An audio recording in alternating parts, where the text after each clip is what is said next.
आज हम यूपीएससी का जो जीएस2 होता है, आज हम उसका अध्ययन करेंगे, जिसमें एक सब्जेक्ट होता है राज्य व्यवस्था, पॉलिटिकल सिस्टम।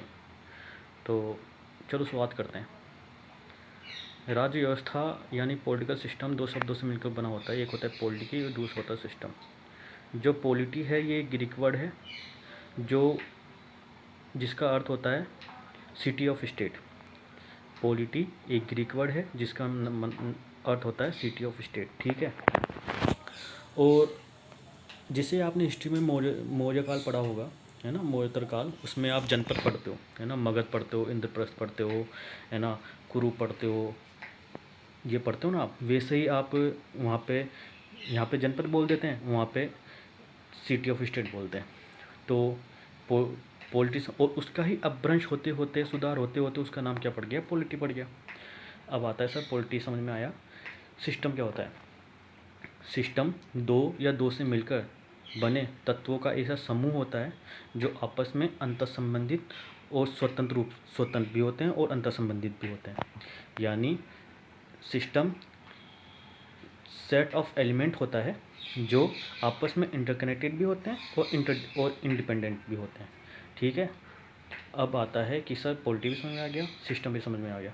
सिस्टम के अगर मैं आपको एग्जांपल देना चाहूँ कि दो या दो से मिलकर बने तत्व, है ना, जो आपस में अंतर्संबंधित भी होते हैं और स्वतंत्र भी होते हैं। जैसे कि अब मैं आपको एग्जांपल देना चाहूँ कंप्यूटर, है ना। कंप्यूटर जिसके सीपीयू होता है, माउस होता है, कीबोर्ड होता है, ये आपस में स्वतंत्र भी होते हैं और इनको कंबाइंड मिलाकर एक रूप दे दिया जाता है जिसका नाम होता है कंप्यूटर। उसी प्रकार ह्यूमन बॉडी होती है। ह्यूमन बॉडी में जिस प्रकार हाथ होते हैं, पैर होते हैं, आँख होता है, सिर होता है, इनके अलग अलग अस्तित्व है ना, इनकी स्वतंत्र अस्तित्व है, लेकिन इनको सब को मिला के ह्यूमन बॉडी बोल दिया जाता है। तो वही सिस्टम, मैंने उस सिस्टम को इसी का संदर्भ देते हुए बताया। अब आता है सर पॉलिटी समझ में आ गया, सिस्टम समझ में आ गया। सर राज्य क्या होता है ना, स्टेट क्या होता है। स्टेट क्या होता है, जैसे कि सिस्टम है, राज्य के भी सिस्टम होते हैं, है ना। मैंने जो सिस्टम बताया ना वो राज्य के सिस्टम बता रहा हूँ मैं आपको कि राज्य सिस्टमों से मिलकर बना होता है, तत्व से मिलकर बना होता है। अब राज्य के तत्व कौन कौन से होते हैं? राज्य के तत्व 4 होते हैं, है ना। कौन से? स्टेट के 4 एलिमेंट्स होते हैं। कौन कौन से होते हैं सर? सबसे पहले होता है एक टेरिटोरियल होता है उसका, है ना। दूसरी एक गवर्नमेंट होती है, तीसरी एक पॉपुलेशन होती है, चौथा एक उसकी सॉवरेनिटी होती है या संप्रभुता होती है, ठीक है। कौन कौन से तत्व बताया मैंने सर? इनके 4 तत्व होते हैं। पहला होता है गवर्नमेंट होती है, दूसरी पॉपुलेशन होती है, तीसरी टेरिटोरियल होती है और फोर्थ संप्रभुता होती है, ठीक है।